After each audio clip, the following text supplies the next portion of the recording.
Nous invitons à vous lever.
Les prés sont toujours verts, inondés de lumière, et les arbres fleuris, c'était le paradis.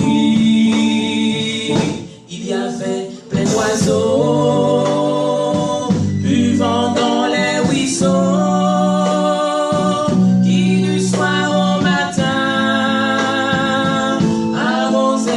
jardin.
Jésus vint du ciel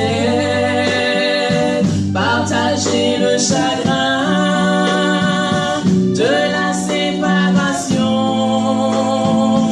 et de la rébellion.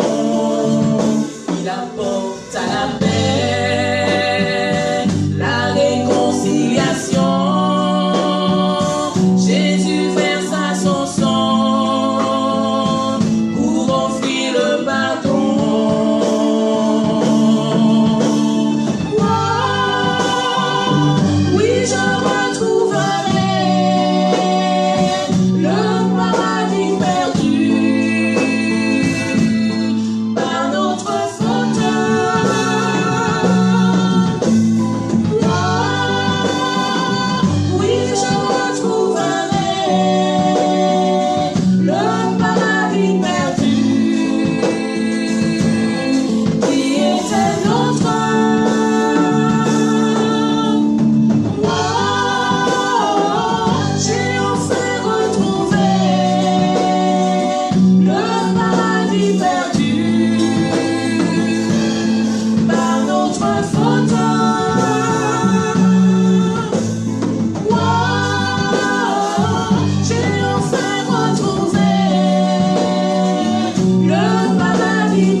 à toutes et à tous. C'est par le biais de cette vidéo que je me joins à vous en ce sabbat. Permettez que je vous souhaite une bonne santé spirituelle. Même s'il est vrai que de mauvaises nouvelles ces jours-ci nous ont touchés, mais par la grâce de Dieu, nous persévérons. Car comme l'a dit Paul, je cours vers le but.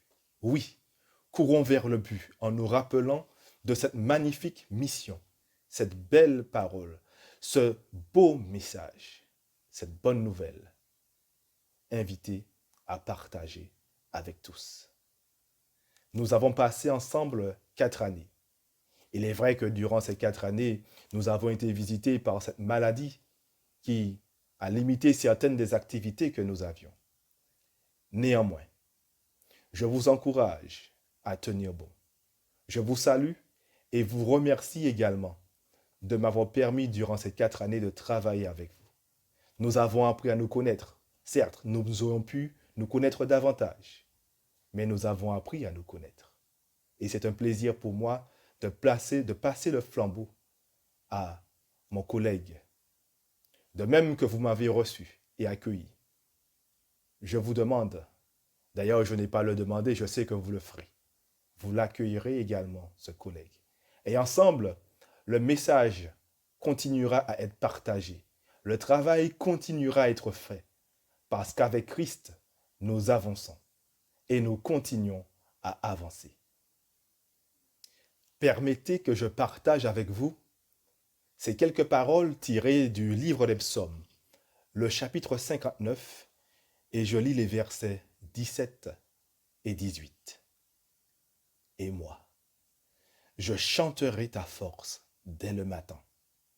Je célébrerai ta bonté, car tu es pour moi une haute retraite, un refuge au jour de ma détresse.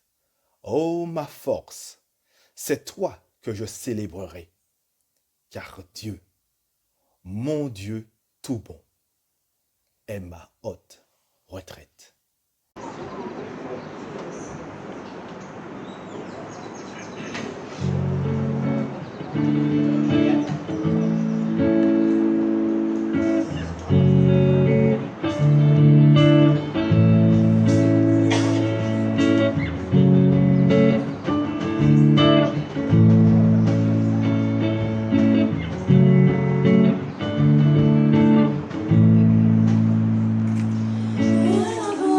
Jour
Chers amis, bienvenue dans votre émission Autrement dit, émission basée sur l'étude de la parole au regard de ce que nous pouvons vivre. Je suis en présence de Frédéric et de Taylor. Bienvenue à vous.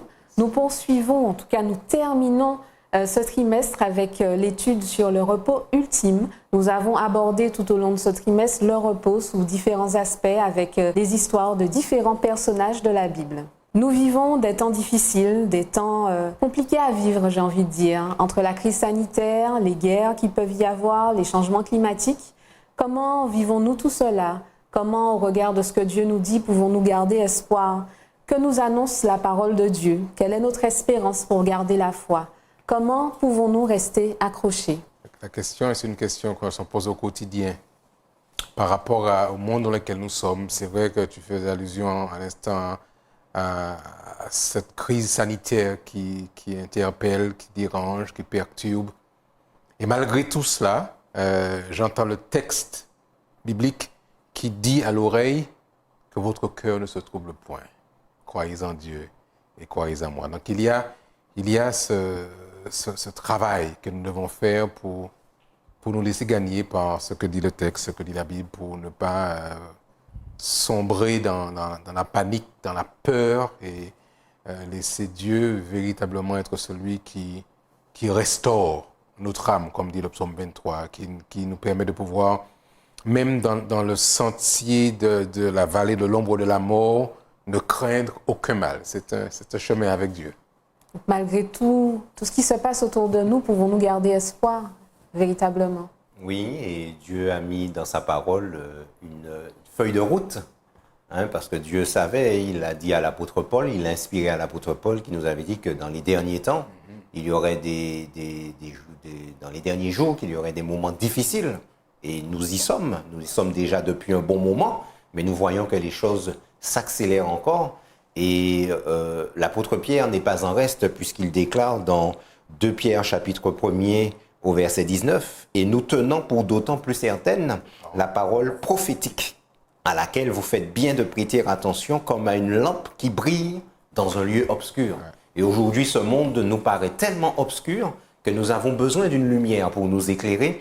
Et Dieu a prévu une portion particulière de sa parole, les prophéties, qui sont là pour nous éclairer, tout comme la parole est une lampe à nos pieds et une lumière sur notre sentier. Mais cette portion particulière était pour ces moments difficiles que nous vivons, pour ne pas sombrer dans le désespoir et le découragement. Merci. Voyons justement ce que nous dit la parole de Dieu afin que nous puissions garder espoir. Jean était un disciple de Dieu qui a vécu effectivement auprès de Dieu. Il a été malheureusement en prison sur une île et à ce moment-là, il a eu une vision. Que pouvons-nous dire sur cette vision? Ce que j'aime dire par rapport à l'expérience de Jean en exil sur l'île de Patmos, c'est la proximité de son Dieu. Jean aurait pu être dans une situation de doute, de questionnement particulier. Et quand je lis la manière dont est introduit cet échange, on voit bien que Dieu s'intéresse à son serviteur. Je lis Apocalypse chapitre 1er, versets 1, 2 et 3. Révélation de Jésus-Christ que Dieu lui a donné pour montrer à ses serviteurs les choses qui doivent arriver bientôt. Et qu'il a fait connaître par l'envoi de son ange à son serviteur Jean. On voit qu'il y a une intentionnalité. Dieu s'intéresse à son serviteur, il dit « Je te fais connaître pour que tu n'aies pas peur ». Lequel a attesté la parole de Dieu, le témoignage de Jésus-Christ, tout ce qu'il a vu. Donc on voit bien que Dieu s'intéresse à ce vieillard maintenant et qu'il vient vers lui parce qu'il connaît son serviteur, il sait qu'il en a besoin et il va lui apporter des informations à la fois pour Jean mais aussi pour nous aujourd'hui à la fin des temps. Est-ce qu'on peut quand même préciser pour ceux qui nous regardent pourquoi Jean s'est retrouvé dans cette situation? Nous savons qu'il y a 4 royaumes qui vont dominer le monde. Alors il y a eu d'abord l'Égypte, la Syrie. Nous avions parlé la semaine dernière de Ninive, donc c'était les Assyriens. Et nous avons les Babyloniens, en tout cas le règne des Néo-Babyloniens qui vont dominer la terre. Après les Babyloniens, les Mèdes et les Perses, l'Empire grec avec Alexandre le Grand. On a aussi chez les Perses le grand Xerxès, qui a l'un des plus illustres dominateur de l'Empire perse, et puis l'Empire romain.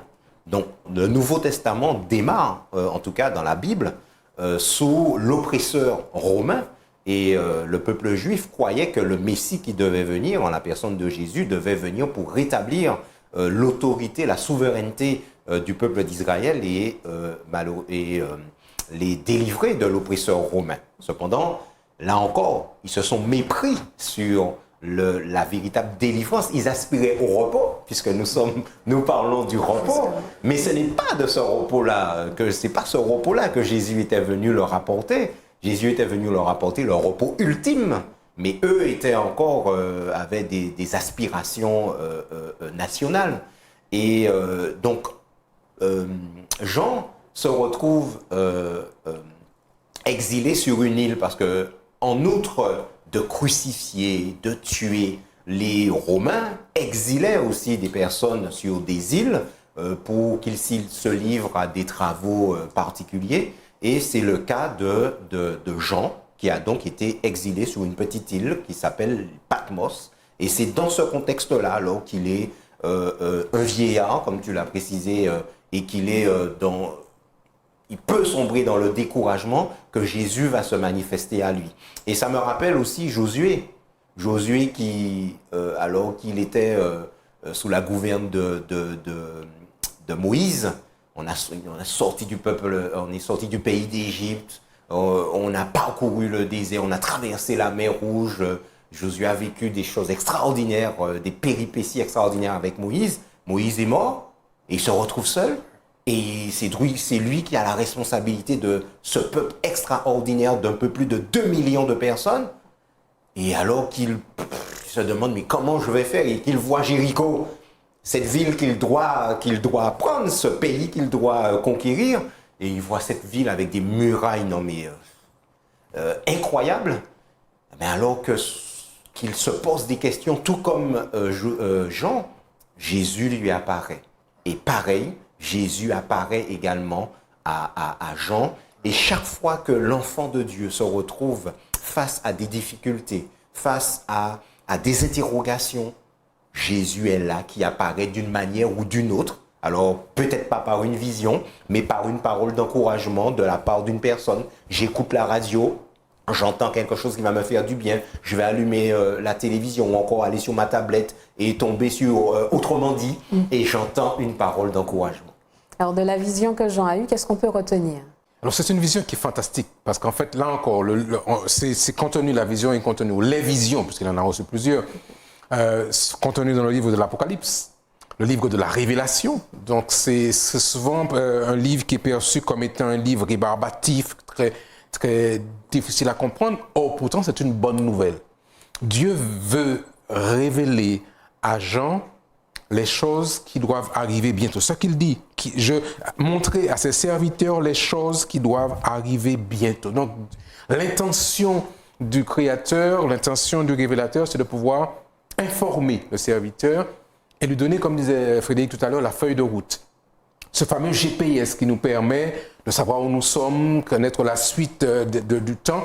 Donc, c'est ça, il donne un plan général pour qu'à la fois Jean sache où il est dans le grand calendrier eschatologique, comme on dit, le calendrier biblique. Mais nous qui parvenons à la fin, qui recevons la lecture de ce que Jean a reçu, nous avons, nous aussi, par ce livre, la compréhension de où nous sommes. Alors, il le dit d'ailleurs dans la phrase qui suit, « Heureux celui qui lit et qui entend la parole de la prophétie et qui garde les choses qui sont écrites, car le temps est proche. » Donc, il y a une bénédiction pour nous de recevoir ces visions reçues par Jean, données pour que nous sachions ce qui doit arriver bientôt, afin de nous permettre déjà maintenant d'entrer dans le repos. Le déjà et pas encore, mais nous pouvons déjà, par la grâce de Dieu, entrer dans ce repos, dans la connaissance qu'il nous donne de la lecture de la réalité qui est devant nous, en faisant référence à ce que Jésus-Christ disait dans Matthieu 24, « Quand vous verrez toutes ces choses, levez la tête car la fin est proche. » Alors justement, cette feuille de route, est-ce qu'elle a des éléments concrets nous permettant de savoir, bon ben tiens, c'est à ce moment-là, avec des dates, des heures, enfin, est-ce que concrètement, on a des éléments? Et comment? Ah oui, Oui, Rebecca. oui, comment? Et c'est extraordinaire, j'aime beaucoup ta question, parce que là, je ne peux m'empêcher, parce que le prophète Isaïe nous dit que c'est un peu ici, un peu ici, un peu là, dans la parole de Dieu. Et Dieu a donné cette vision particulière à Jean. Alors tu parles d'un récit fantastique, un récit épique, mais Dieu avait déjà, dans sa préscience, donné un premier récit à Daniel, avec dans cette feuille de route des bornes kilométriques pour nous dire à quel moment nous sommes dans ce chemin. Alors, il y a un temps, des temps et la moitié d'un temps qui représente 1260 années. Nous avons également les 1290 jours, les 1335 jours. Nous avons les 70 semaines ou encore 490 années qui ont été données à ton peuple, etc. Ben, tout ça, c'est ta question. Il y a des dates précises, des moments précis avec des événements précis qui nous permettent de savoir où nous en sommes. Et comme l'ange avait dit à Daniel, quand Daniel a essayé de comprendre, mais Seigneur, je ne comprends pas. L'ange lui dit, mais non, c'est pour les temps de la fin. Parce que depuis un certain temps, nous sommes rentrés dans les événements de la fin. Et c'est la raison pour laquelle, comme tu disais Taylor tout à l'heure, le Seigneur, face à cette feuille de route, grâce à cette feuille de route, nous dit, mais que votre cœur ne se trouble point. Tout ce qui se passe là, rien ne m'a pris au dépourvu et rien ne devrait vous prendre au dépourvu, car je l'avais dit ici. Par contre, lorsque vous verrez ces choses arriver, levez la tête, car votre délivrance approche. Donc on peut parler de repos, on peut parler de quiétude que nous devons avoir, puisque Dieu nous annonce un certain nombre de choses. Qu'en est-il des personnes qui décèdent avec le coronavirus, par exemple, de plus en plus de décès? Quels sont les messages d'espoir que nous retrouvons et que pouvons-nous dire en fait des personnes justement qui sont décédées? La question du décès pour nous encore aujourd'hui prend une place encore plus importante parce que beaucoup s'interrogent avec ce Covid, avec ces événements. Il y a peut-être une réalité par rapport à la mort qui est plus forte. Et pourtant, Dieu nous donne des informations. Je pense à ce que disait l'apôtre Paul lui-même quant à la compréhension de la réalité de la mort. Et j'aime bien quand il dit dans 1 Thessaloniciens chapitre 4, verset 5, il nous dit, je ne veux pas que vous soyez dans l'ignorance au sujet de ceux qui dorment. Donc il reprend l'expression du repos. La mort associée à un repos. Tout à fait. Pour que nous comprenions que ne vous soyez pas, qu'il n'y ait pas de méprise sur la réalité de la mort. Mais il nous dit, les morts en Christ ressusciteront premièrement. Donc il apporte l'élément de la résurrection. Ils dorment, ils se reposent, mais il dit qu'ils vont être ressuscités. Et ensuite, pour pouvoir lire toute la suite, ensuite nous les vivants, je suis dans 1 Thessaloniciens chapitre 4, verset 17, ensuite nous les vivants qui seront restés, nous serons tous ensemble enlevés avec eux sur des nuées à la rencontre du Seigneur dans les airs. Donc on voit bien qu'il rappelle la réalité de la mort, sommeil, apporte l'information de la résurrection, et il dit quand le Seigneur reviendra, il prendra tout ce peuple, ceux qui sont déjà morts ressuscités, et ceux qui sont encore vivants seront ensemble rassemblés pour pouvoir entrer dans le repos que l'Éternel a prévu pour nous, un repos éternel. Pour ceux qui nous regardent, comment encore plus, j'ai envie de dire, vulgariser la mort, le repos, pour qu'ils puissent bien saisir l'importance de ce que Dieu nous promet?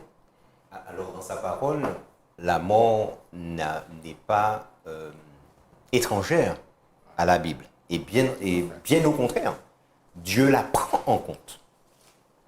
Et pour Dieu, ce n'est pas une fatalité. Loin de là. Et comment Dieu considère-t-il la mort? Qu'est-ce que la mort aujourd'hui, celle que nous connaissons, des êtres chers qui nous quittent? Il y en a en ce moment, hein, nous sommes face à cette crise. Dans Jean chapitre 11 au verset 11, après avoir appris que Lazare était mort, qu'est-ce que Jésus dit à ses disciples? Après ces paroles, il leur dit, Lazare, notre ami, dort. Mais je vais le réveiller. Et ça rejoint un peu le texte où Jésus nous dit qu'il est la résurrection et la vie et qu'il réveillera tous ceux qui dorment aujourd'hui. La mort, alors on emploie dans le langage de tous les jours, on conduit cette personne à sa dernière demeure. C'est faux. Mais c'est faux. C'est pas sa dernière demeure.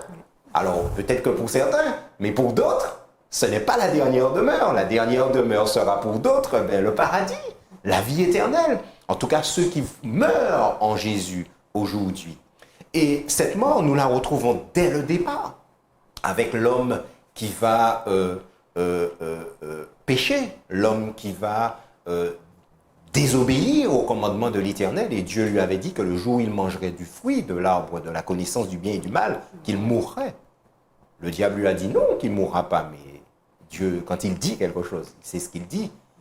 Heureusement, Jésus est venu mourir à notre place.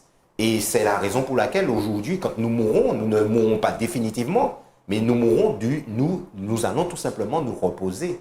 Et Dieu avait dit à l'homme, quand l'homme a péché, tu es poussière et tu retourneras à la poussière. Alors le professionnel de santé que je suis aujourd'hui est tout à fait sensible à cela parce que dès que la mort survient, un processus de décomposition commence tout de suite. Aujourd'hui, nous l'enrayons avec la morgue, avec ses frigos. Et puis, nous avons les thanatopracteurs qui vont préparer les corps pour les conserver. Sans cela, tout de suite, il y a déjà des colibacilles, des bactéries qui se forment au niveau de la peau et qui commencent déjà ce travail de décomposition pour que la personne revienne à la poussière, comme Jésus l'a dit. Maintenant, pour Dieu, ce n'est pas une fatalité la mort. Et j'ai parlé tout à l'heure du prophète Daniel, à qui Dieu avait donné cette feuille de route. Et Dieu termine ce livre extraordinaire qui est un avant-goût du livre de l'Apocalypse. Parce que pour bien comprendre la révélation, il faut bien comprendre le livre de Daniel. Et Dieu termine le dernier verset, Daniel chapitre 12 au verset 13. Il dit à Daniel, et toi, marche vers ta fin. Tu te reposeras. Tu mourras. Tu iras dormir, Daniel. Parce que bon, là, Daniel aurait combien d'années là? Daniel aurait près de 3000 ans s'il était encore vivant, malgré ce qu'il a accompli. Dieu lui dit non. Dieu prend en compte le fait que la mort fasse partie aujourd'hui du pèlerinage terrestre jusqu'à ce qu'il revienne et qu'il vainque définitivement la mort. Mais la mort n'est qu'un sommeil.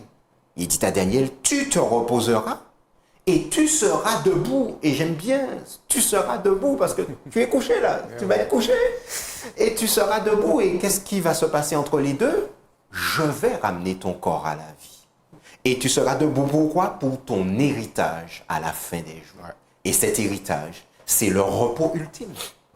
Les saints hériteront du royaume et nous vivrons ce repos ultime pour toujours avec Jésus. Et il n'y aura plus la mort, ni cri, ni deuil, ni larmes, ni rien de ces choses.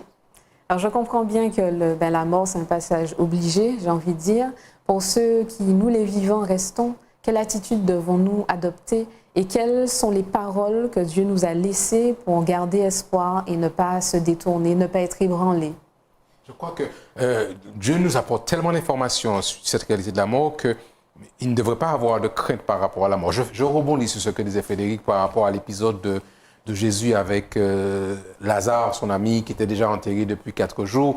Et quand il dit dans l'évangile de Jean, chapitre 11, « Je suis la résurrection et la vie.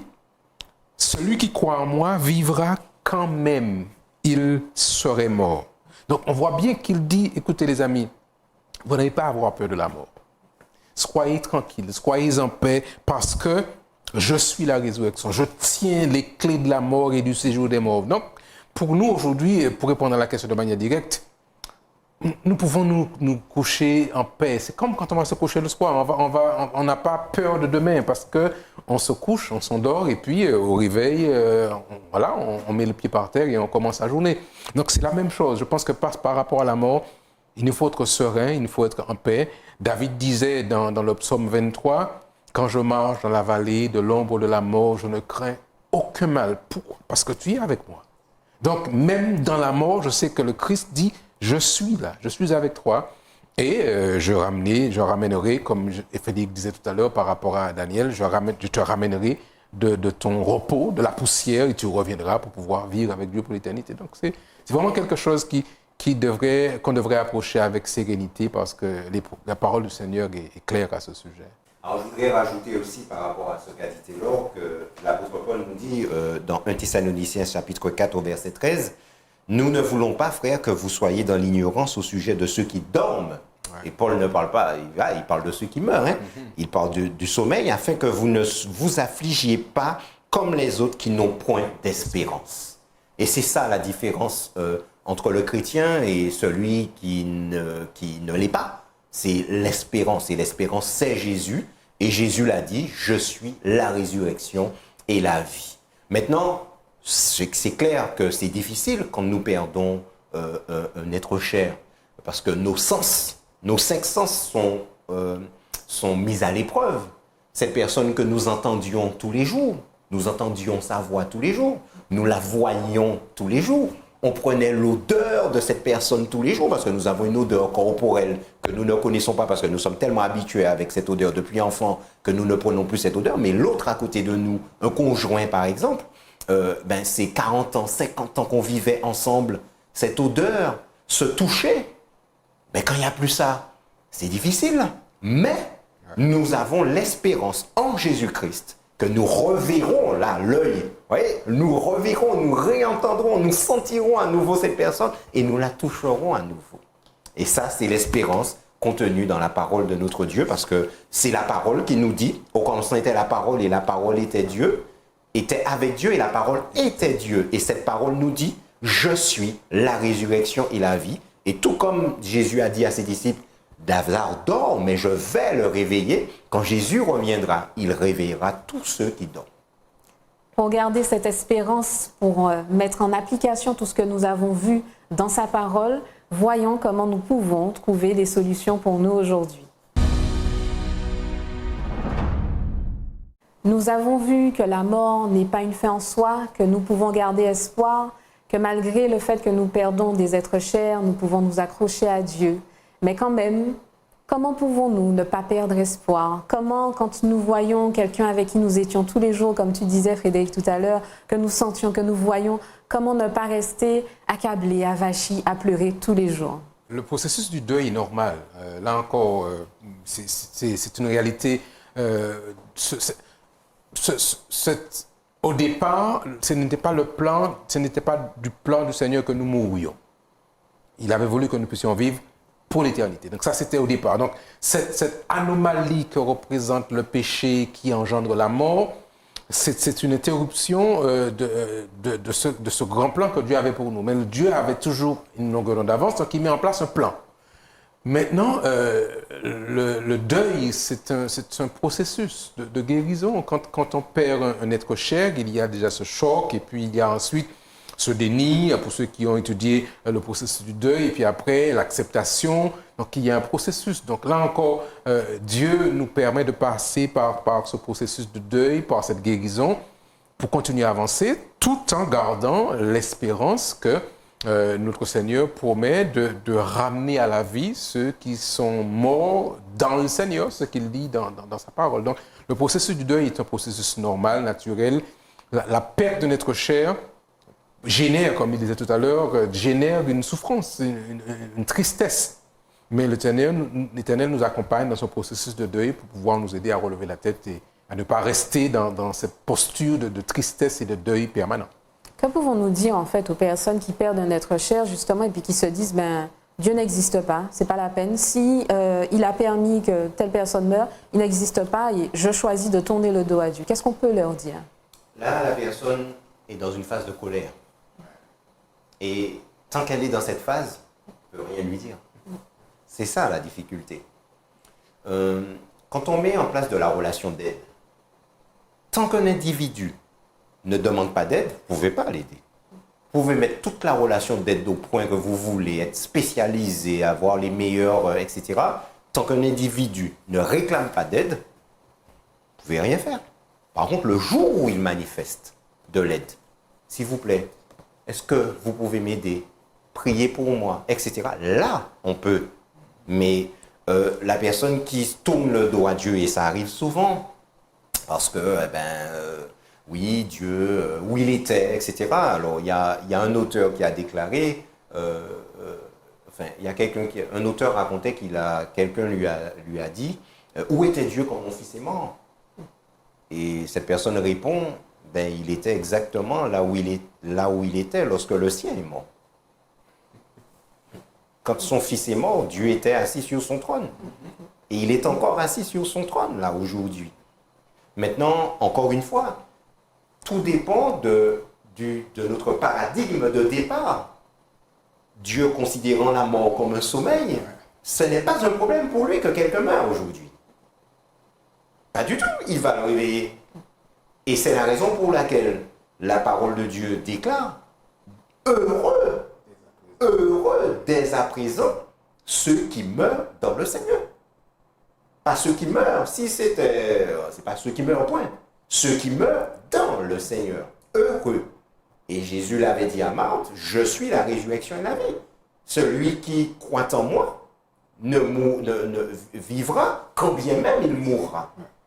Partant de ce postulat de départ, la mort pour Dieu, c'est juste un repos. Daniel aurait pu peut-être s'offusquer que Dieu lui dise, tu te reposeras. Daniel aurait pu dire, mais Seigneur, tu peux faire que je ne meure pas. Mais Daniel accepte. Ok Seigneur, j'irai me reposer, le moment venu, je vais me réveiller pour ne plus me rendormir. Alors, au départ, c'est difficile à accepter.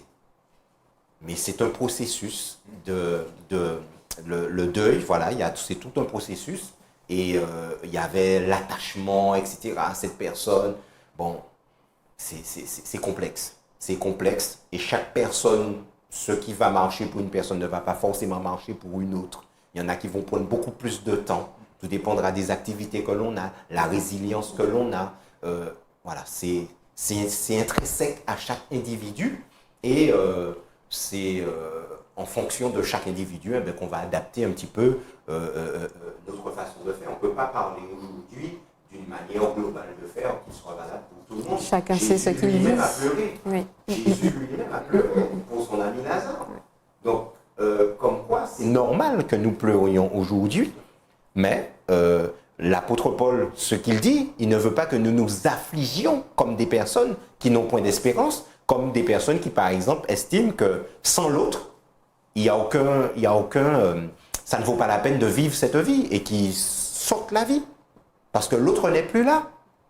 Et c'est ce à quoi Dieu ne veut pas que nous arrivions, parce que cela signifie que l'autre était un Dieu pour moi. Or, Dieu me dit aujourd'hui, je suis ton Dieu. C'est moi qui dois avoir la priorité dans ta vie, la première place dans ta vie. Et si c'est le cas, je sais que tu souffres, mais je te guérirai à la longue. Nous parlions tout à l'heure de feuille de route. Pour ceux qui nous regardent justement, est-ce qu'on peut savoir en fait où on se place? Dans ce que Dieu a prévu par rapport à la feuille de route, les événements que nous vivons, on se place où? Les temps sont durs, les temps sont proches. Il va arriver le mois prochain, il va arriver l'année prochaine. Je crois que il y a deux choses. Déjà, il y a le grand plan eschatologique, le plan divin, calendrier divin. Frédéric faisait allusion tout à l'heure au jalon qu'il a déjà donné. Et puis il y a aussi ma vie. Donc je suis à un point T dans le calendrier. Nous savons que nous sommes entrés dans le temps de la fin. Matthieu 24 nous donnait déjà des indicateurs précis. Quand vous verrez toutes ces choses, levez la tête. Donc, nous avons cette lecture. Mais il y a aussi en même temps mon calendrier de vie personnelle. Où je suis par rapport à ce qui va se passer dans le grand plan. Et quand je dis ceci, je peux, en sortant de cet espace, ne pas arriver à la maison et perdre la vie en chemin. Donc, je suis peut-être déjà à quelques minutes de la fin de ma vie. Mais ce que je dois savoir, si je suis en connexion avec Dieu, cet événement n'est pas pour lui un obstacle. Donc, il y a le temps de la fin, juste avant que le Seigneur revienne, avec les derniers événements qui vont conduire à la fin des temps, au retour de Jésus. Mais il y a aussi en même temps ma propre vie, ma propre mortalité. Et je peux, à n'importe quel moment, passer de la vie à la mort. Et malgré cette réalité, le Seigneur me dit, quand tu es avec moi, tu n'as rien à craindre. Justement, une question pour titiller un peu. Qu'est-ce qu'on gagne à rester accroché à Dieu? Ce repos que Dieu auquel Dieu nous appelle, ce n'est pas ce que les philosophes appellent l'ataraxie. L'ataraxie, c'est, en philosophie, hein, bien entendu, c'est un état où je ne suis perturbé par quoi que ce soit. Jésus ne nous a jamais parlé d'un tel repos. Parce qu'aujourd'hui, nous sommes dans un monde, nous vivons dans un monde où il y a justement des temps difficiles, où il y a, à cause du péché, la maladie, où il y a la souffrance, où il y a la mort. Maintenant, c'est la façon dont nous allons vivre ces choses. C'est ça la différence. Le repos ne signifie pas que j'échappe à ces choses. Nous n'échapperons à ces choses que, comme Jean le dit, puis je vis de nouveaux cieux et une nouvelle terre. Là, nous échapperons à toutes ces choses et nous serons dans cette ataraxie extraordinaire. Mais là, maintenant, ce n'est pas possible. Pourtant, Jésus bien me dit que votre cœur ne se trouble point, malgré tout ce qui se passe. Ce que Jésus veut nous donner aujourd'hui, c'est cette paix au niveau du cœur. La paix du cœur. Et il dit bien, je veux vous donner cette paix comme le monde ne la donne pas. Il n'y a que moi seul, moi Jésus, qui peut vous donner cette paix qui surpasse toute intelligence qu'on ne peut pas décrire. Il n'y a que celui qui la vit, qui ne peut savoir qu'il la vit. Mais c'est indescriptible. C'est cette paix, malgré tout ce qui se passe autour, c'est cette paix que Jésus veut nous donner. Mais pour cela, il faut passer du temps avec lui. Merci Frédéric pour cet éclaircissement. Dès aujourd'hui, Dieu nous invite à vivre en paix avec lui. Malgré les temps difficiles que nous vivons, il nous offre le repos ultime. Alors n'hésitons pas à rester accrochés à lui. Merci de nous avoir suivis, merci de votre fidélité. Merci Frédéric, merci Taylor, merci pour ces échanges. N'hésitez pas à liker, à partager autour de vous si cette émission vous a fait du bien. Je vous donne rendez-vous dans une prochaine émission d'Autrement dit.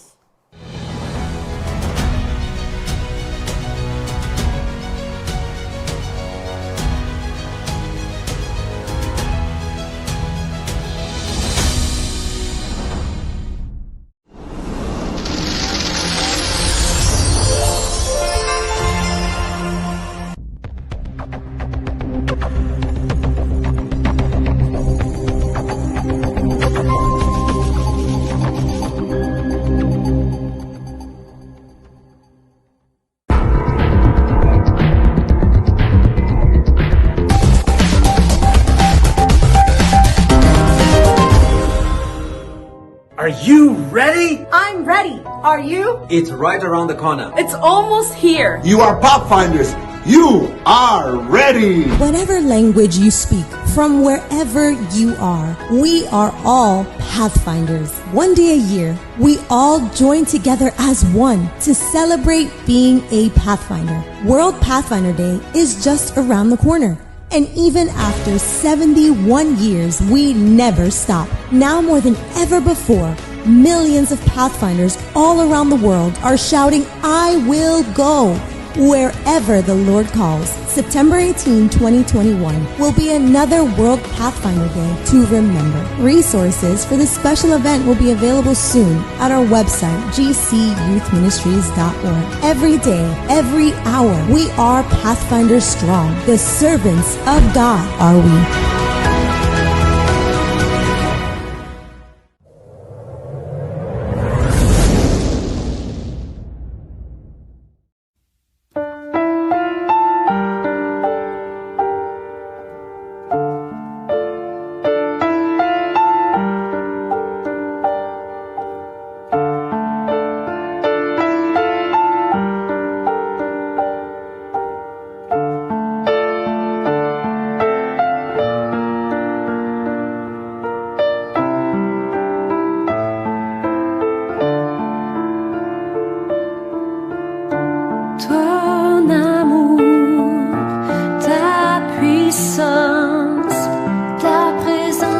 dans ma vie.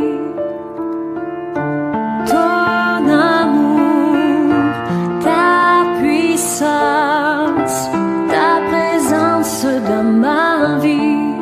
Je veux t'adorer de tout mon cœur. Je veux t'adorer de toute mon âme. Je veux t'adorer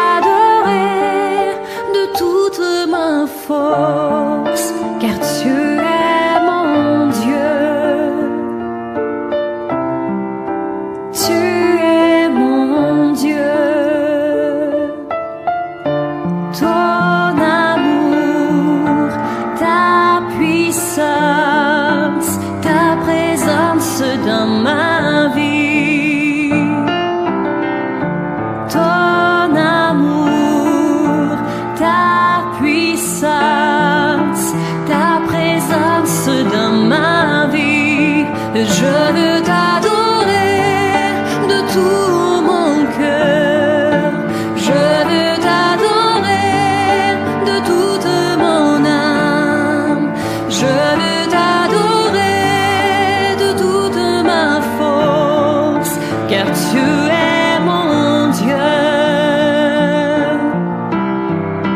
Tu es mon Dieu, je veux t'adorer de tout mon cœur. Je veux t'adorer de toute mon âme. Je veux t'adorer de toute ma force, car tu es mon Dieu. Tu es mon Dieu, tu es mon Dieu. Tu es mon Dieu.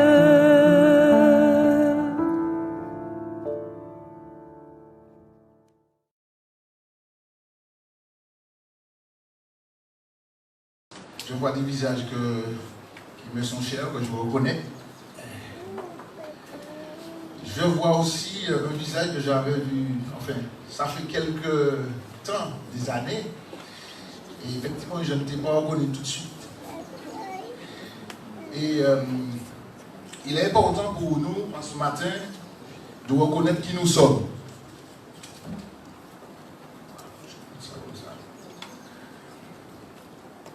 Qu'est-ce que nous sommes ce matin? Pour vous, vous êtes quoi? Nous sommes quoi ce matin? Nous avons un problème. Si nous sommes assis dans la maison de Dieu, nous ne savons pas ce que nous sommes. Nous sommes des enfants de Dieu. Vous avez peur de le dire. Ce matin, mais tous les jours. Oui, c'est clair. Mais je vais préciser ma pensée.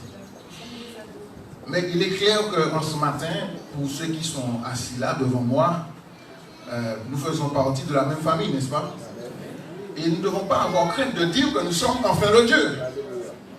C'est une certitude puisque nous sommes dans la maison de Dieu ce matin. Alors il est vrai que, bonjour, il est vrai que toute la semaine nous sommes enfants de Dieu, c'est vrai. Mais le seul moment où nous nous rencontrons, où toutes les petites églises que nous sommes des petites églises, vous le savez.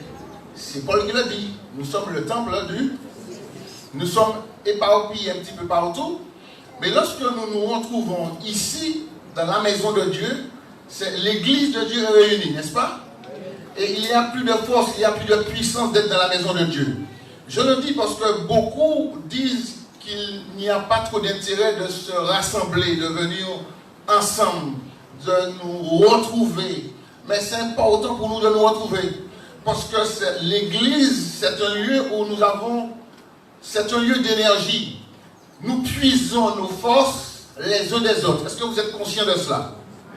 C'est lorsque nous avons traversé des difficultés et que je rencontre un frère, une soeur qui me raconte les difficultés qu'elle a eues durant la semaine et comment Dieu l'a béni, comment Dieu l'a aidé, ça me donne aussi de la force pour continuer. Et ceci est une vérité. En ce matin, je sais que nous sommes beaucoup tournés sur les prophéties, n'est-ce pas? Nous étudions le livre de Daniel. Alors, je ne serai pas dans les prophéties en ce matin. Mais je tiens à souligner quelque chose d'important. Le livre de Daniel est là pour nous rappeler que ce que dit la parole de Dieu, c'est une parole vraie et certaine, n'est-ce pas? Puisque tout ce qui a été annoncé, c'est ce qui s'est fait, et c'est ce qui se fait, et c'est ce qui se fera, n'est-ce pas? Et aujourd'hui, nous sommes encore plus ancrés de ce que dit la parole de Dieu, avec tout ce que nous voyons autour. Mais nous devons être clairs. Je discutais avec des jeunes cette semaine et ils me parlaient de l'icône de la jeunesse au niveau du climat. Comment elle s'appelle? Greta Thunberg. Vous la connaissez? Vous avez déjà entendu parler, au moins. Et les jeunes me disaient comment ils étaient admiratifs devant tous les efforts qu'elle faisait. Alors je ne dis pas cela pour décourager quiconque et pour être tout simplement de la contradiction. Mais si nous aimons la prophétie et le livre de Daniel, nous savons qu'il y a une pierre sur le secours de qu'une main qui viendra à un moment donné et qui va mettre un terme à ce monde. Est-ce que nous sommes OK? Cela veut dire que si nous avons des efforts à faire pour améliorer nos conditions de vie sur cette terre, tant mieux. Mais il ne faut pas que nous puissions nous tromper de combat. Pour Jésus la nature, oui, il n'y a pas de souci. Mais nous savons que Jésus reviendra certainement. Et que cette statue, elle va s'écrouler. De toutes les façons, dans la composition même de cette statue, avec la disposition des métaux, nous savons que dans une construction, et nous avons une église ici, que ce qui est lourd ne peut pas être en haut. C'est ce qui est solide qui doit être dans les fondations, n'est-ce pas? C'est pour cette raison que dans la composition même de la statue, il y a un problème. Les pieds ne peuvent pas tenir. Je parlais tout à l'heure d'oublier, de me souvenir de Lydia. De me souvenir de Lydia. Oublier, c'est un verbe, n'est-ce pas? Verbe du premier groupe, enfin. C'est un 2. Mais dans oublier, c'est la perte de quoi? Avoir la mémoire, c'est la perte, j'ai entendu, des souvenirs. C'est la perte des souvenirs. Et essayons de retenir quelques éléments par rapport à souvenirs. Dans l'essence du mot, surtout en latin, la notion de souvenir, c'est venir au secours de. La notion de souvenir, surtout en latin, et ceci nous intéresse, c'est venir au secours de.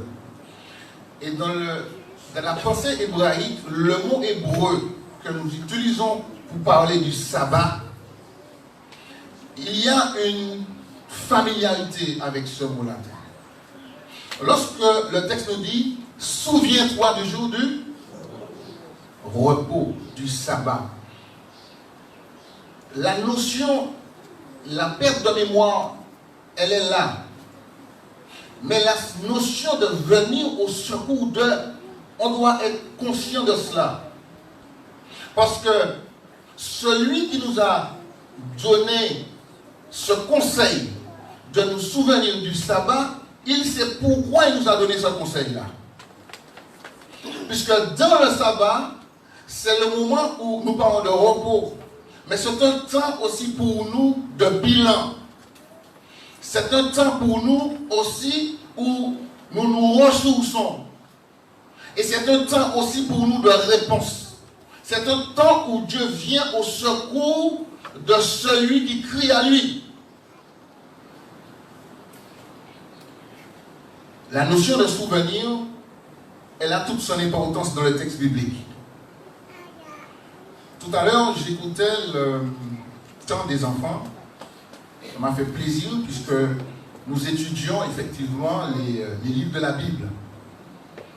Et on avait appris un moyen, comment on dit ça, mnémotechnique, c'est ça? Pour retenir les livres de la Bible. Le pouce, c'est Genèse, Exode, Lévitique, Nombre, Deutéronome. Et certains chercheurs disent que le Pentateuque, c'est une main de Dieu qui tend à l'humain, à l'humanité. Et le livre de Lévitique, qui est le centre du Pentateuque, c'est le majeur, c'est le plus grand doigt. Alors les enfants, si vous voulez retenir facilement le Pentateuque, regardez vos mains. Le pouce, Genèse, Exode, Lévitique, c'est le plus grand, c'est le centre. Genèse, Exode, Lévitique, Nombre, Deutéronome.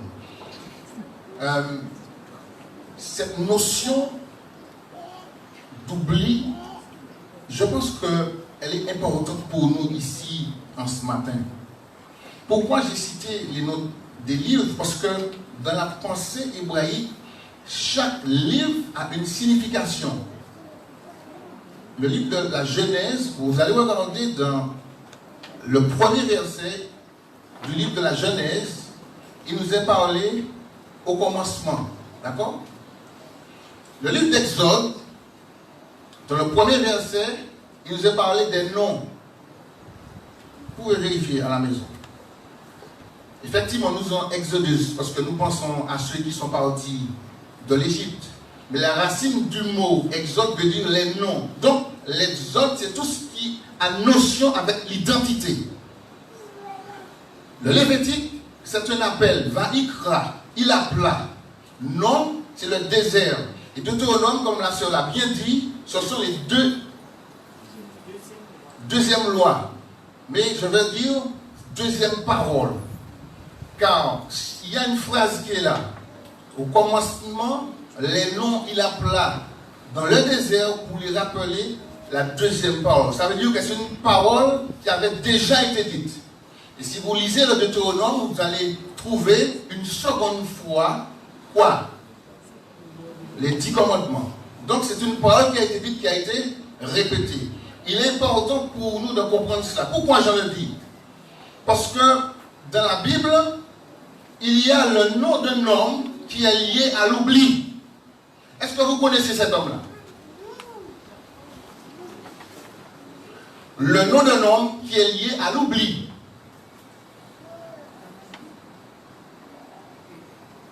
Son nom veut dire l'oublieux. Quelqu'un qui oublie. Vous ne savez pas.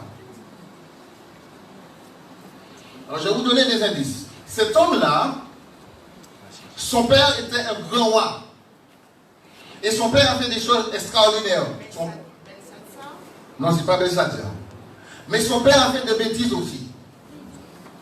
Et à un moment dans la vie de son père, alors que son père voyait qu'il lui restait de peu de temps à vivre, eh bien, alors qu'il était malade, ce roi-là, il a demandé à Dieu de faire quoi?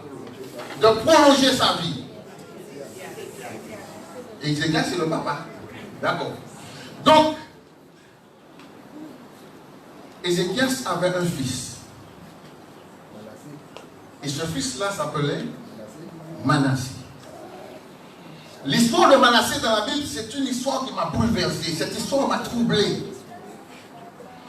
C'est une histoire terrible, puisque en quelque part, je dis en quelque part, puisque je ne suis pas au niveau de ce qu'il a fait là.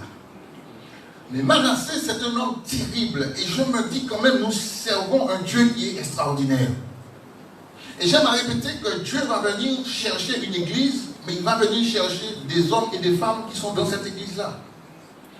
Et il est important pour nous de bien comprendre que si nous portons une attention particulière à ce que les événements nous disent, nous devons bien saisir que ce qui est important pour Dieu, c'est ce que nous sommes aujourd'hui.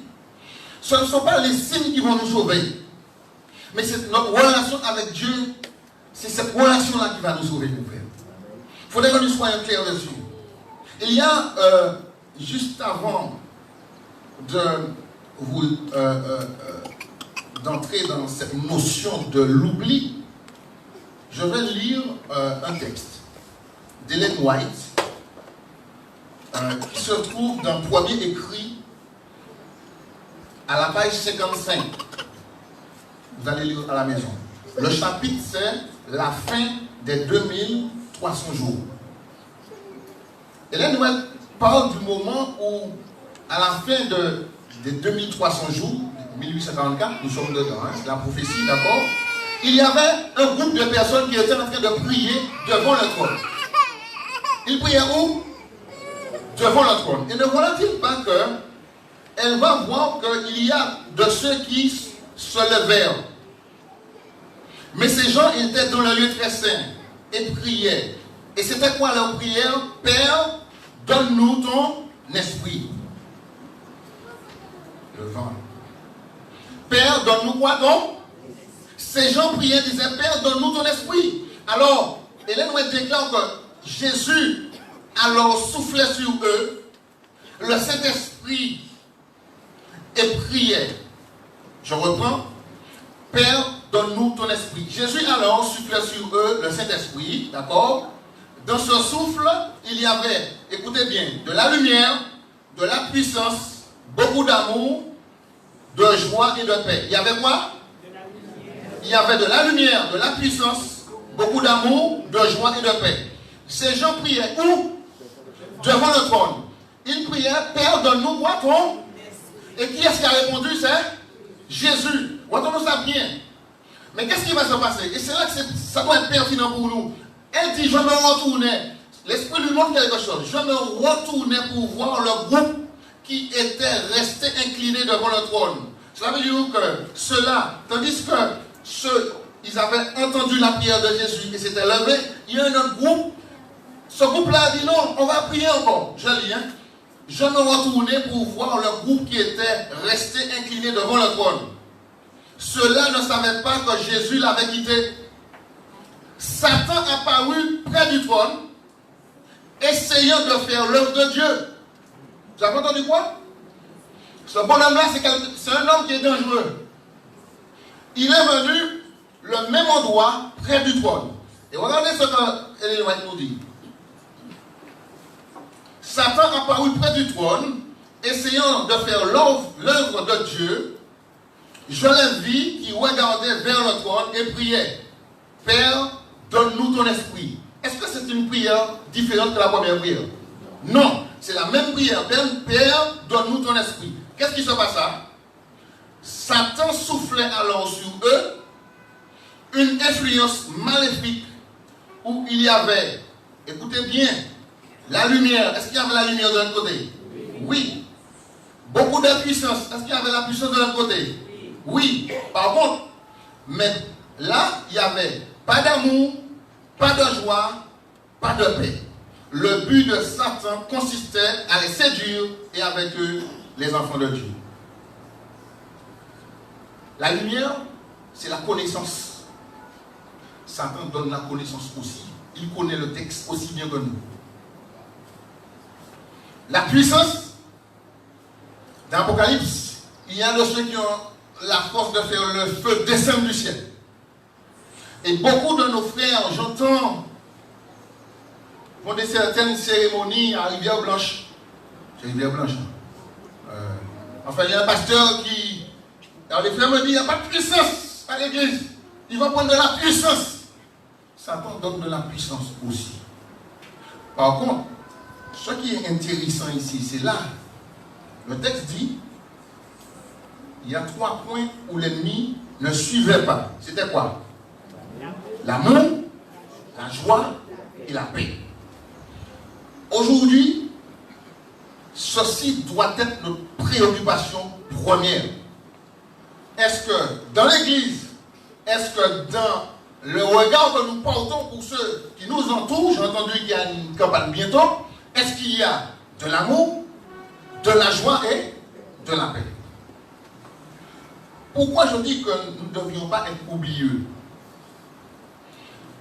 Parce que nous sommes sauvés comment? Nous sommes sauvés par grâce. Le va être clair ici. Il n'y a pas de personne meilleure que d'autres ici. Nous sommes tous au même niveau devant Dieu. Parce que c'est Jésus-Christ qui nous sauve. Si nous pensons que nous allons faire quelque chose pour être sauvés, nous sommes déjà dans l'erreur.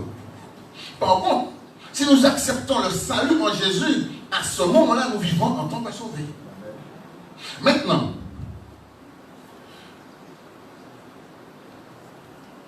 des fois, nous avons un problème de mémoire. Dans le livre des 2 Chroniques, au chapitre 33,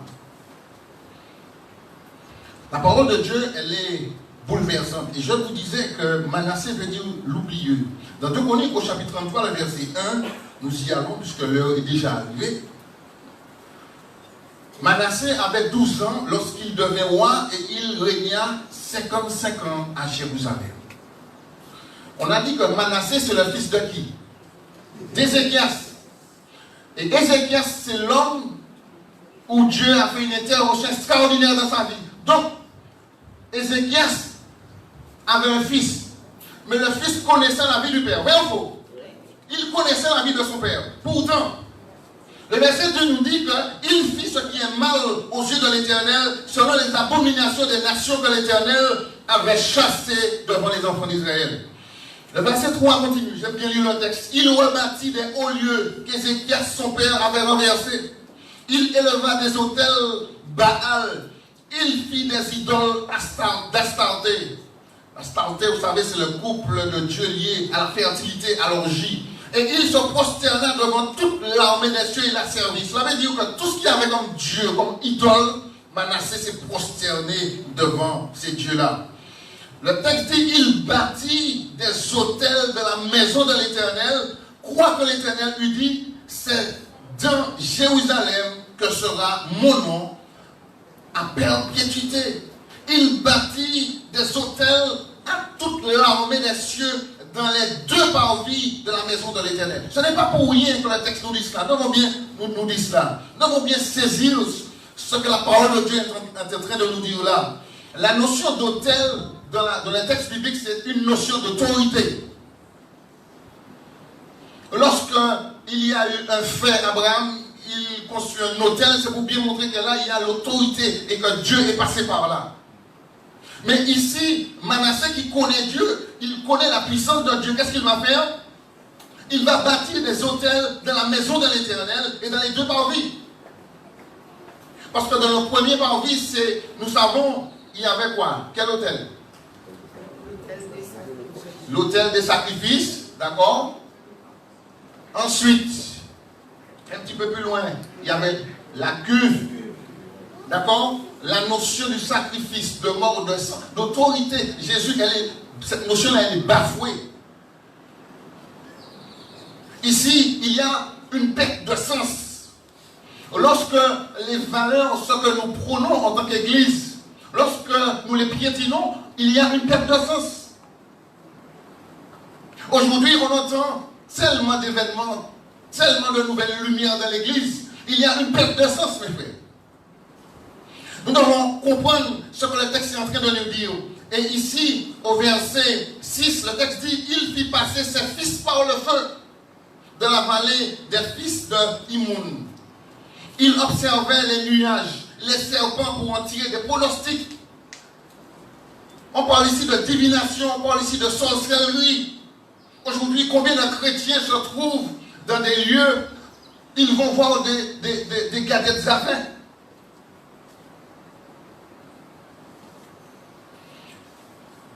Et on m'a raconté l'histoire que un frère, il avait été justement dans ses affaires n'allaient pas si bien que ça. Il a dit que Dieu ne va pas assez vite. Et pendant qu'il était en train de faire ses affaires, l'homme lui a dit, tu n'as pas ta place ici. Tu n'as pas ta place ici. Tu es un adventiste du 7e jour, tu n'as pas ta place ici. L'ennemi connaît la puissance de notre Dieu. Est-ce que nous connaissons la puissance de notre Dieu? C'est une question que nous devons nous poser ici ce matin. Manassé m'intéresse. Il s'adonnait à la magie. Il établit des gens qui évoquaient les esprits et qui prédisaient l'avenir. Spiritisme.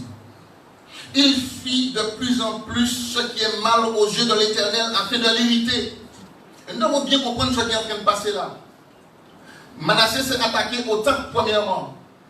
Le temple, c'est chacun de nous ici. C'est pour cette raison que de l'introduction, j'ai abordé l'idée parce que Paul nous dit que votre corps est quoi? Cela veut dire que d'après l'orientation que nous prenons, nous devenons oublieux. Nous faisons comme Manassé, nous construisons des hôtels dans notre cerveau et nous décidons qu'il y a une autre autorité qui doit diriger nos vies. Mais nous savons que lorsque nous sommes dans une perte de repère, nous entrons dans une perte de sens. Au verset 7, il plaça l'image taillée de l'idole qu'il avait faite de la maison de Dieu, laquelle Dieu avait dit à David et à Salomon son fils, c'est dans cette maison et c'est dans Jérusalem que j'ai choisi parmi toutes les tribus d'Israël que je veux toujours placer mon nom. Apocalypse, au chapitre 14, nous parle de quel camp? Le camp de Dieu ou le camp de l'ennemi? Mes frères, Apocalypse chapitre 14. C'est quel camp? C'est le camp de Dieu. Le chapitre commence, il disait qu'ils avaient leur nom écrit où? Ah là là. ils avaient le nom de Dieu et le nom de Jésus écrit sur leur front. Et lorsque ici, le texte dit que c'est ce lieu-là, sous le temple, et Jérusalem, je veux toujours placer mon nom. On va bien comprendre que le texte de la fin, c'est le nom de Dieu écrit sous le front et le nom de Jésus écrit sous le front. Ça veut dire que c'est développer le caractère de Dieu.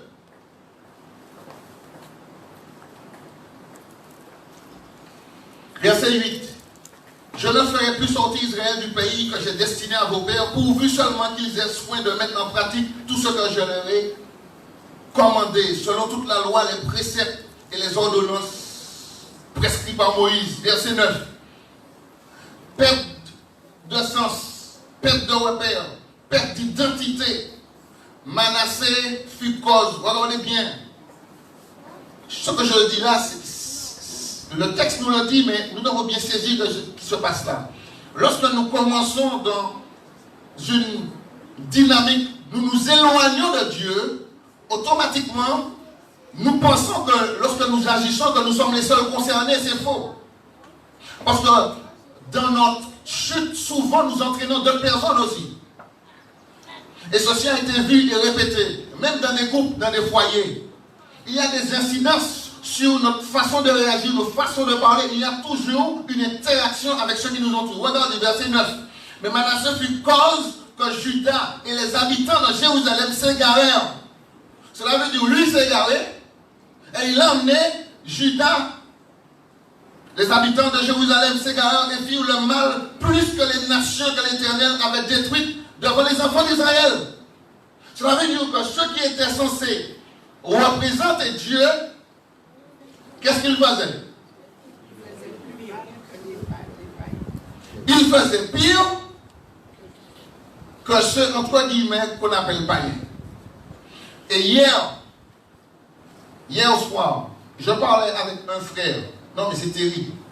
Pour un morceau de terrain, un frère empêche un frère de passer. Les gendarmes sont venus. Les coutelas sont présents. Deux frères, adventistes du 7e jour. Nous sommes en droit de nous poser les bonnes questions. Et pourtant, ce sont des férus de la prophétie, je les connais. Ils peuvent vous dire les petites connes, grosses connes, moyennes connes, dans le détail. Mais il est important pour nous de bien saisir ce que les Noirs ont vu après les 2300 soirées matin. Le problème, c'est quoi? Pas d'amour, pas de joie, pas de paix. C'est pour cette raison que nous devons bien saisir les choses.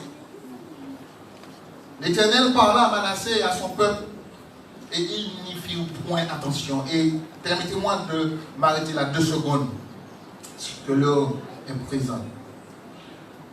L'Éternel, verset 10, qu'est-ce que l'Éternel fait? Qu'est-ce que cela veut dire?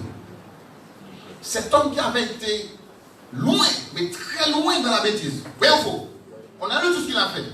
Il a mis des hôtels, il a fait du quinbois, sorcellerie, tout ce qu'on veut. Le bonhomme, il l'a fait. Il a mis Madi Maroché dans l'église. Enfin, il y a Madi Maroché, il y a plus ça. Bon, on va faire de la publicité. Il a mis, bon bref, une grande surface dans l'église.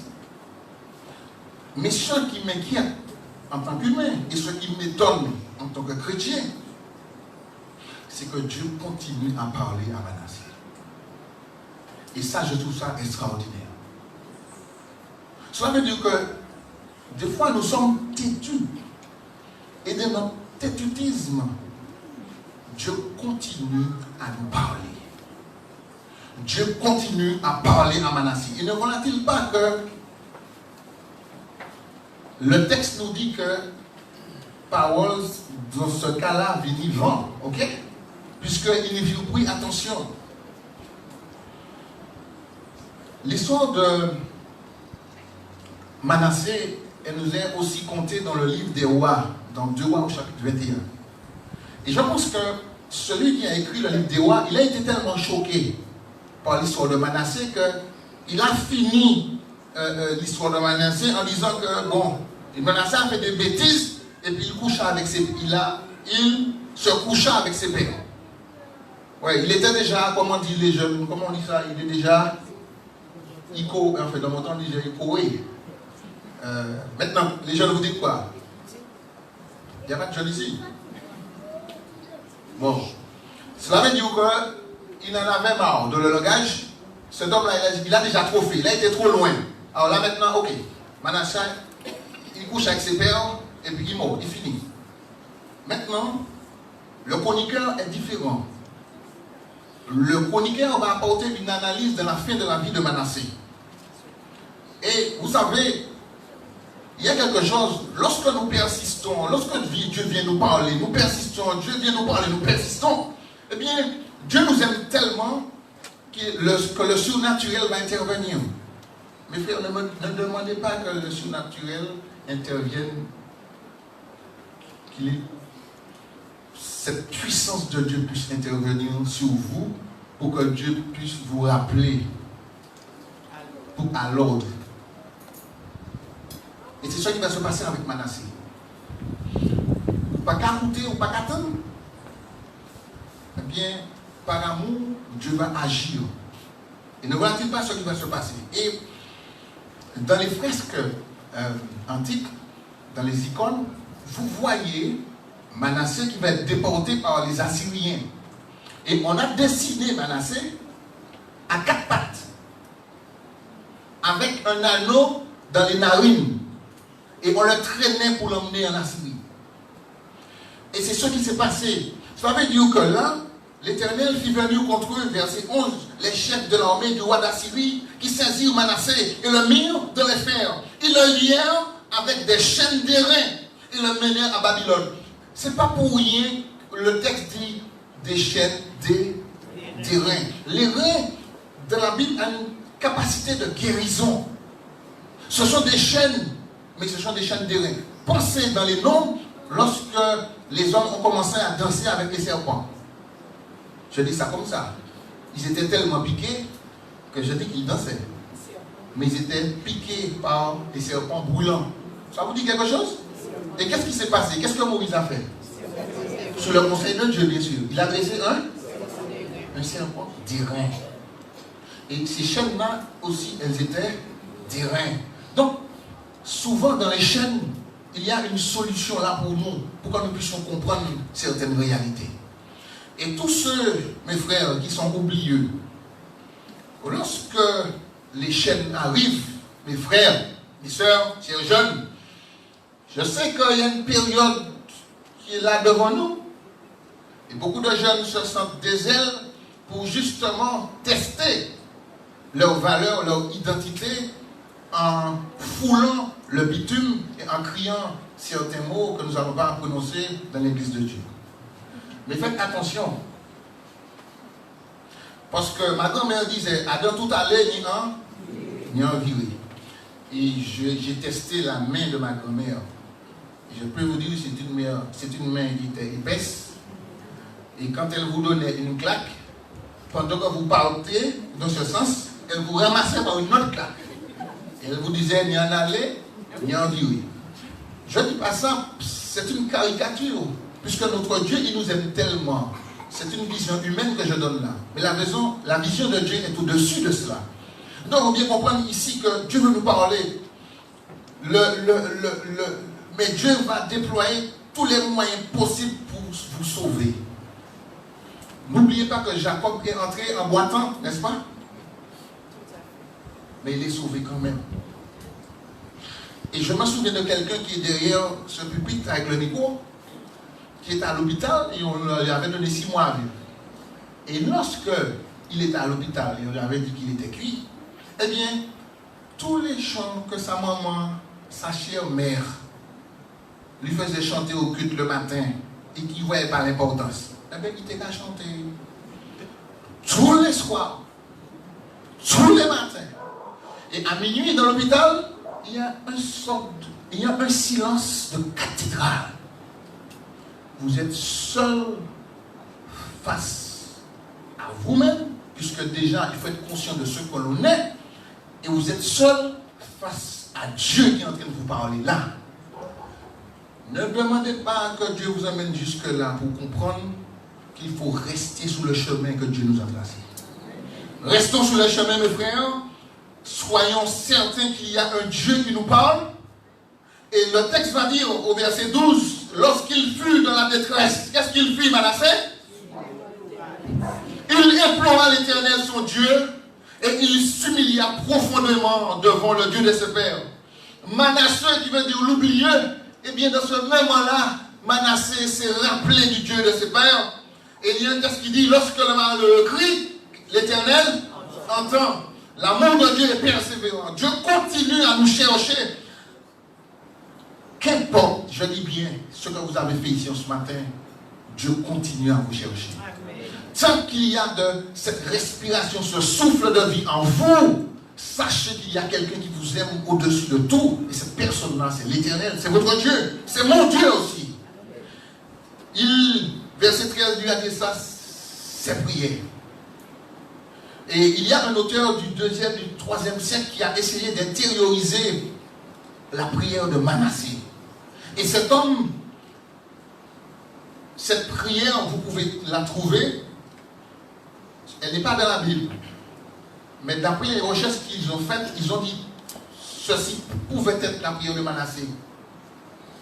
Seigneur souverain, Dieu de nos pères, Abraham, Isaac et Jacob, et de leur juste descendance, toi qui as fait le ciel, la terre et toute leur splendeur, qui arrêta la mer par la parole de ton commandement, toi qui fermes l'abîme, c'est là, par ton nom, nom redoutable et glorieux, tout l'univers te craint et frémit.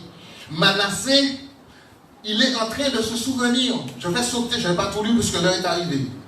Et à un moment, il va dire, j'ai péché, Seigneur, j'ai péché et ma faute, moi je la connais. Suppliant, je t'implore, pardonne-moi. Seigneur, pardonne-moi. Ne m'anéantis pas à cause de mes transgressions. Ne me donne pas rancune à jamais pour mes actions mauvaises. Ne me condamne point aux demeures souterraines. Car toi seul, Seigneur, tu es le Dieu. Un homme qui s'est prosterné devant tous les dieux, dans la détresse, il reconnaît qu'il n'y a que seul Dieu. Et nous devons aujourd'hui reconnaître qu'il y a un seul Dieu. C'est pour cette raison qu'il y a un psaume que j'aime beaucoup, dans le psaume 34, le verset 7, il a dit, quand un malheureux crie, l'Éternel entend, et qu'est-ce qu'il fait?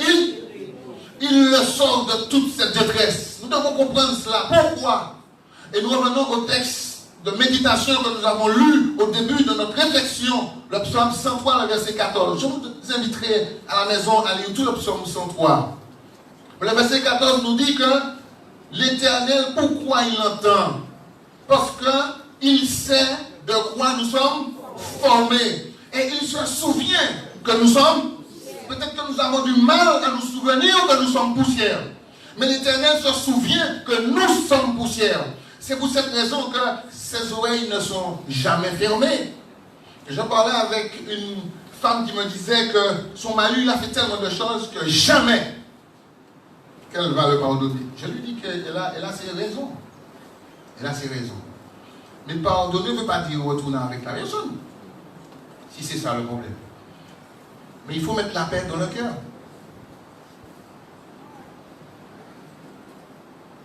Il faut que nous ayons la paix. Parce que quand l'Esprit de Dieu souffle, il y a la lumière, il y a la puissance, il y a l'amour, il y a la joie, il y a la paix. Posons-nous les bonnes questions. Alors, et c'est ce que je ne comprends pas avec ce Dieu-là. Je ne comprends pas ça avec ce Dieu-là. Le texte nous dit, et l'Éternel, qu'est-ce qu'il fit? Et l'Éternel se laissa fléchir. Exauça ses supplications et le ramena à Jérusalem dans son royaume. Et Manassé reconnut que l'Éternel est Dieu. Et je dis amen à cela. Il y a des choses que nous avons du mal à comprendre. Un homme m'a dit une fois, Boukta, ça fait trop de mal. Nous dit Julien entré à l'évangile, et puis il a fait les mêmes. C'est ce que nous appelons la justification par la foi. Lorsque nous croyons à la vie de Jésus, lorsque nous croyons qu'il a obéi à la parole de son Père, lorsque nous croyons qu'il a accepté la croix, lorsque nous croyons aussi qu'il est mort, mais aussi qu'il est ressuscité, et lorsque nous croyons qu'il va revenir chercher des hommes et des femmes qui lui ressemblent, eh bien nous avons cette capacité-là, comme Manassé, à crier vers l'Éternel. Alors tous ceux qui, comme moi, se sentent pécheurs en ce matin, et ils veulent dire avec moi, Seigneur, c'est vrai que nous avons erré loin de toi, loin de ta parole, c'est vrai. Mais ce matin, Seigneur, nous croyons que si nous crions à toi, eh bien Seigneur, nous savons que tes oreilles ne sont pas trop dures pour entendre. Et que certainement, non seulement tu nous as écoutés, mais tu nous as déjà pardonné. Si nous acceptons le pardon de Jésus-Christ en ce matin, je vous demande de vous mettre debout. De vous mettre debout. Et nous allons chanter juste la première strophe de Entre tes mains, j'abandonne tout ce que j'appelle mien. Je vais demander à ceux qui savent chanter, puisque je ne fais pas partie de ce groupe-là. Entre tes mains, j'abandonne. Nous allons prendre la première strophe. Nous allons chanter. Et ceux qui le veulent peuvent se rapprocher. Et le premier ancien de l'église va venir et nous allons prier ensemble. Car je crois que nous avons besoin de la présence de Dieu dans nos vies. Entre tes mains, j'abandonne. Nous allons chanter la première strophe.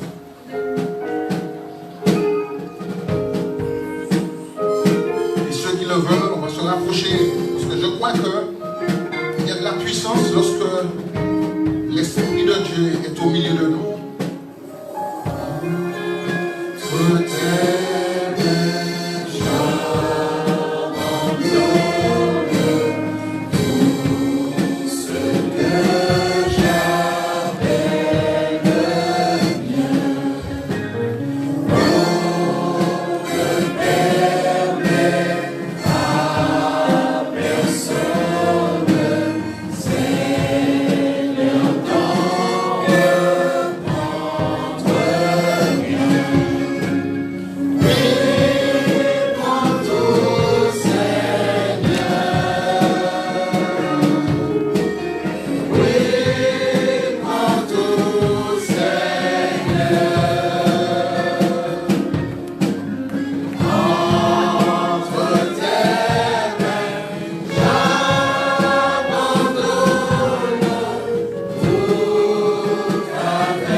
Mobilisé. Et je pense que Dieu a dit, mais je veux écouter ce que mon enfant repentant est en train de dire. Je pense que Jésus a dit, mais je veux écouter le pardon de cet homme parce qu'il fait appel à mon sang. Puisque si Jésus n'était pas encore revenu, mais tout ce qui se faisait représentait Jésus qui allait venir. Et pour nous aujourd'hui, Jésus est déjà venu et il reviendra. C'est pour cette raison que je crois aujourd'hui, en ce matin, lorsque nous sommes présents ici, que nous crions à l'Éternel, la Trinité est mobilisée. Le ciel tout entier s'est rapproché ici de l'église de Samarie. Et s'il y a quelqu'un qui souffre au nom de Jésus, au nom de la puissance du sang de Jésus, il peut nous enlever ici en ce matin. Je dis amen à ça. Maintenant, nous allons prier. Alors, adoptez la position que vous voulez. Et l'ancien a prié pour vous. Et priez aussi pour nous. Priez de vos cœurs. Ceux qui veulent, vous vous mettre à genoux. Tendre Père Céleste, nous voulons te remercier pour cette réflexion de ce matin. à savoir que tu rachètes tes enfants, quelles que soient les circonstances. Le message de Manassé est à notre portée. Tu nous rappelles, Seigneur, et tu nous as appelés, tu nous répètes encore, viens. Et nous voulons ce matin nous abandonner dans tes bras puissants, afin que tu puisses nous transformer. Car tu as déjà préparé des œuvres que nous devons accomplir. Et nous voulons entrer dans ces œuvres, Seigneur. Merci du fait que tu as permis à ton messager de nous donner ce message pour nous faire prendre conscience de l'imminent du temps et la marche que nous devons suivre. Il y a de ceux qui sont malades de diverses manières et même spirituellement. Nous te demandons que tu puisses guérir nos plaies et nous donner cette bombe de Galade qui nous permettra de reprendre nos courses chrétiennes avec joie. Que ceux qui sont refroidis, Seigneur, donne-leur de zèle et permet que nous puissions nous rebooster et reprendre ardeur, car très bientôt nous aurons un effort d'évangélisation. Permet que nous puissions être à la hauteur de cette tâche et que tes saints anges puissent nous garder. Visite-nous en ce midi et donne-nous la paix du cœur. Guéris nos plaies et que ta main puissante puisse passer sur nous, afin que nous puissions nous relever avec cette assurance que tu es avec nous et que tu pardonnes toutes nos iniquités. Je t'ai prié au nom de ton Fils Jésus et pour ta gloire. Amen.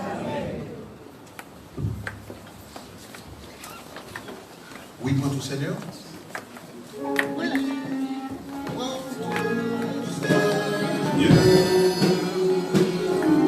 Que la paix de notre Seigneur soit dans nos cœurs et qu'il nous donne sa joie. Et que son amour puisse nous remplir. Et que nous puissions vivre cette joie que Dieu nous donne.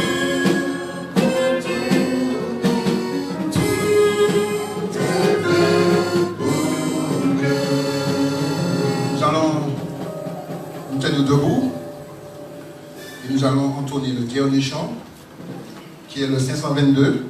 Nous allons entonner la première et la dernière strophe du 522. Le 522. Je vous demande pardon pour l'heure.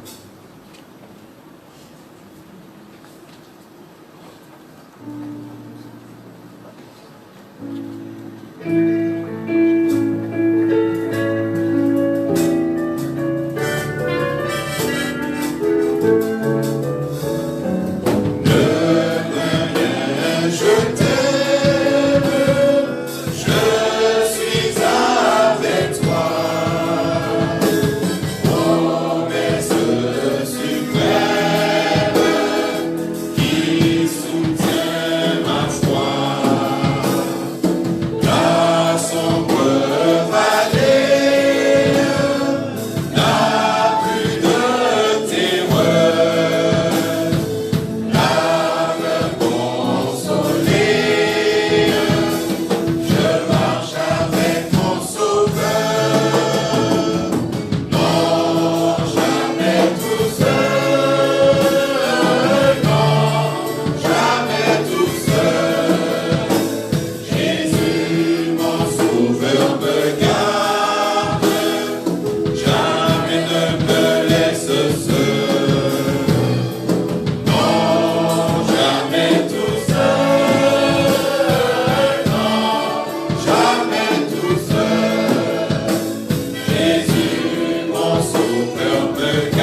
l'Éternel te bénisse et qu'il te garde.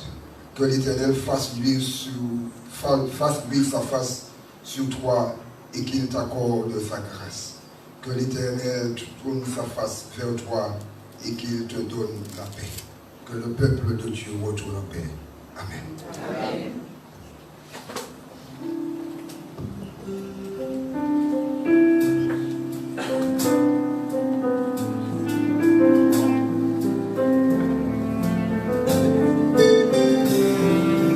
Que l'Éternel te bénisse et te protège. Que l'Éternel te regarde avec bonté et qu'il te fasse grâce et qu'il te fasse grâce. Que l'Éternel veille sur toi et t'accorde la paix. Que l'Éternel te bénisse et te protège. Que l'Éternel te regarde avec bonté et qu'il te fasse grâce et qu'il te fasse grâce. Que l'Éternel veille sur toi et t'accorde la paix et qu'il te fasse grâce et qu'il te fasse grâce. Que l'Éternel veille sur toi et t'accorde la paix.